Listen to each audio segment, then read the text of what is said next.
Good morning everyone.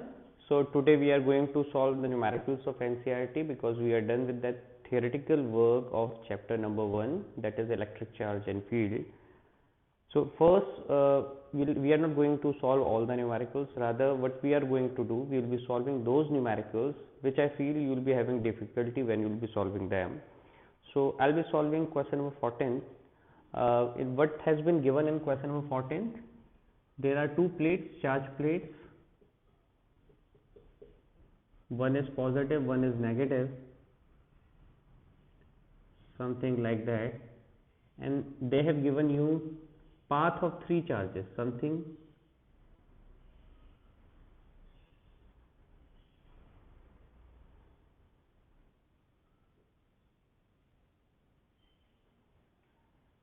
like this, 1 2 3, and now they are asking you give the sign of the three charges. These are the path, 1 2 3 are the path of three charges. Now he is asking you give the charge of the three particles, what type of particles these are. Now since these particles which we are moving like that, 1 2 and 3, 1 and 2 are deviating toward the positive plate, therefore these charge particle will be negative, because negative always attract toward the positive charge, and this charge particle should be positive because it is attracting toward the negative charge. So the first part, tell the charge 1 2 and 3. So this will be negative, this will be negative, but the third one will be positive. Now what about the second one? What is the second part? They are asking you for which charge E by M, or rather you should be saying Q by M is highest, is maximum, you can say maximum. Charge to mass ratio किसके लिए ज़्यादा है, यही पूछा है। अच्छा अगर ये पॉजिटिव प्लेट है, ये नेगेटिव प्लेट है, तो इलेक्ट्रिक फील्ड की डायरेक्शन कहाँ से कहाँ को होगी, पॉजिटिव से नेगेटिव को। ये है इलेक्ट्रिक फील्ड की डायरेक्शन पॉजिटिव टू नेगेटिव, यही होता है। और हमें ये भी पता है सेकंड पार्ट में F equal to Q E, सबको पता है ना, E is equal to F upon Q, F equal to Q E. तो हमें ये भी तो पता है F equal to M A equal to Q E, force की जगह आपने एम ए लिख दिया, तो यहाँ से ये भी तो लिख सकते हैं A is equal to Q by M into E. हाँ या ना, ऐसा हमें क्यों करना पड़ा, क्योंकि चार्ज टू मास रेशियो निकालना था, वो यहीं से आ रहा था, और दूसरा ये एक्सेलरेशन के लिए, ए फॉर एक्सेलरेशन स्टैंड कर रहा है। अब इक्वेशन ऑफ मोशन लगाओ, S is equal to U T plus half A T square. Sir ये इक्वेशन ऑफ मोशन तो तब लगती है जब कोई चीज़ एक्सेलरेट होती है, बिल्कुल ठीक है। अब देखो, और एक्सेलरेशन कहाँ होता है, जहाँ फोर्स लगता है। अच्छा, इलेक्ट्रोस्टैटिक्स में फोर्स कहाँ होता है, जहाँ इलेक्ट्रिक फील्ड लगता है। तो यहाँ पे इलेक्ट्रिक फील्ड है, चार्ज पार्टिकल ऐसे जा रहे थे, तो इनमें फोर्स कौन सी एक्सिस के अलोंग लग रहा है, ये कौन सी एक्सिस है, जहाँ को आपका इलेक्ट्रिक फील्ड है उसी एक्सिस के अलोंग फोर्स लगेगा। तो फोर्स कौन सी एक्सिस के अलोंग लग रहा है, वाई एक्सिस के अलोंग लग रहा है। तो वाई एक्सिस के अलोंग अगर फोर्स लग रहा है तो एक्सेलरेशन कहाँ को लगेगा, वो भी वाई एक्सिस। तो यहाँ पे भी वाई, यहाँ भी वाई, यहाँ भी वाई, ये हमने कर लिया। क्यों, क्योंकि electric field along Y axis, force along Y axis, acceleration also along Y axis. तो डिस्प्लेसमेंट अलोंग वाई एक्सिस को हम हाइट h कह देते हैं।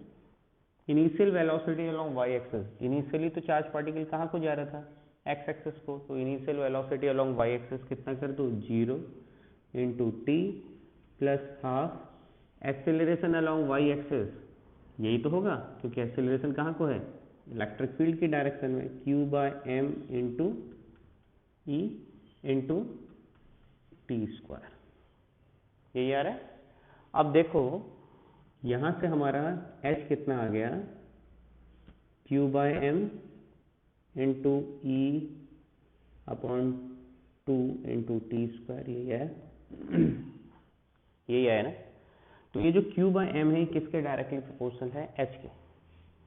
q by M is directly proportional to h, यही आ रहा है। अच्छा, h क्या है सर, आप ये देखो, जब ये डेविएट हो रहे हैं तो वाई एक्सिस के अलॉन्ग ज़्यादा डेविएशन किस में हो रहा है? ज़्यादा डेविएशन इसमें हो रहा है, इसमें हो रहा है, या इसमें हो रहा है? कौन से पार्टिकल में सबसे ज़्यादा डेविएशन हो रहा है वाई एक्सिस के अलॉन्ग? थर्ड वाले में हो रहा है ना? तो जिसका एच ज़्यादा, एच का मतलब क्या है? हमने लिया डिस्प्लेसमेंट अलॉन्ग वाई एक्सिस, तो डिस्प्लेसमेंट अलॉन्ग वाई एक्सिस यही वाली हाइट तो हो गई। तो अगर ये हो गई तो जिसकी हाइट सबसे ज़्यादा, उसका चार्ज टू मास रेशियो भी क्या होगा? सबसे ज़्यादा। और वो कौन से पार्टिकल में है?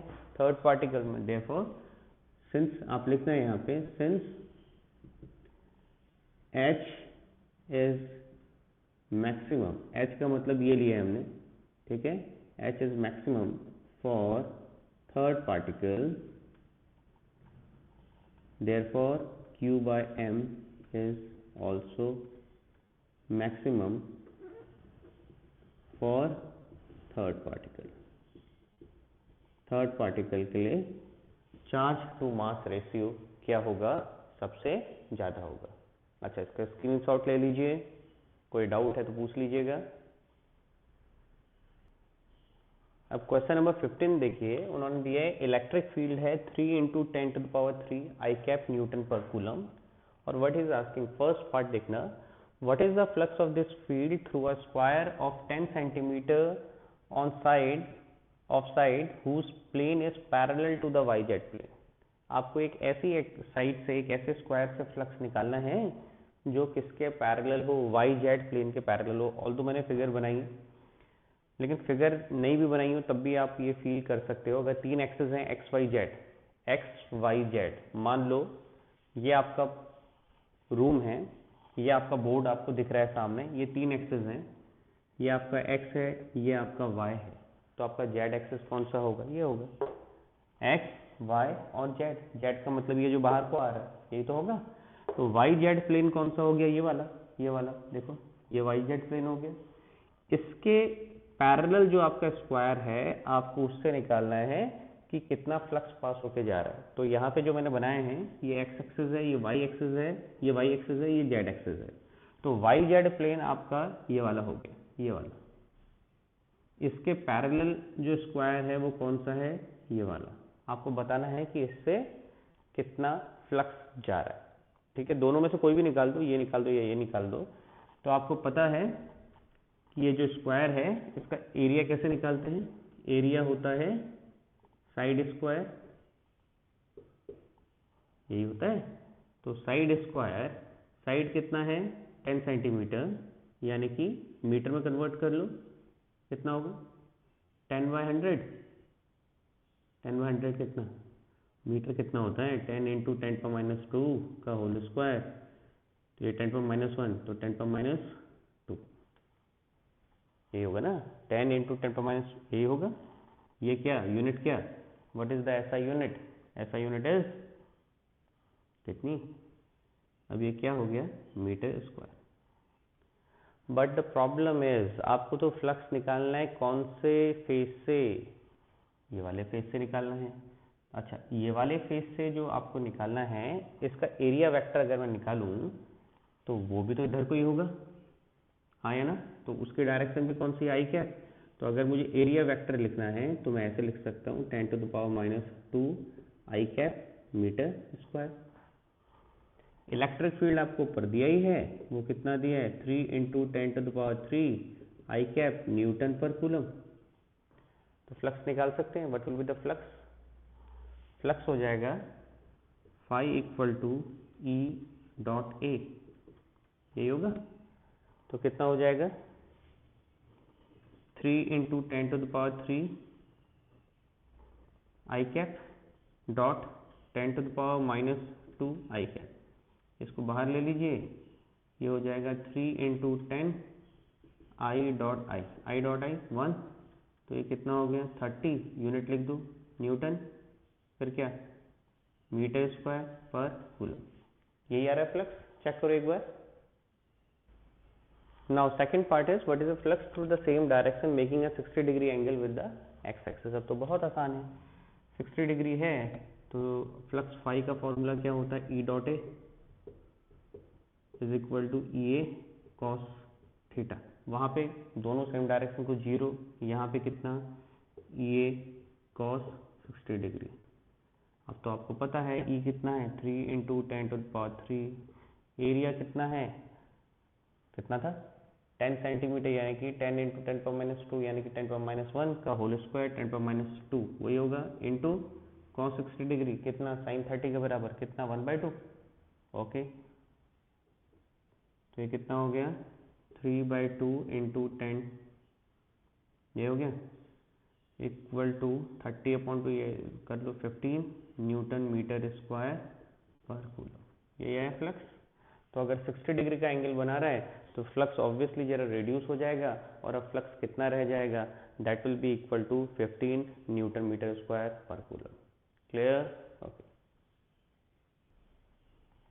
अब देखो क्वेश्चन नंबर 23 क्या है, an infinite line charge produces a field of 9 into 10⁴ Newton per coulomb at a distance of this much centimeter. Calculate the linear charge density. Linear charge density क्या होगी? बड़ा आसान है। अगर आपकी एक वायर है, वायर जैसे ही बोला इसमें कुछ इनफाइनाइट लाइन चार्ज, तो उसकी डेंसिटी निकालनी है। हमें पता है कि उसकी वजह से जो इलेक्ट्रिक फील्ड होता है वो कितना होता है, λ/2πε0r। क्लियर? तो यहाँ से आपको लैम्डा निकालना है, तो लैम्डा कितना हो गया।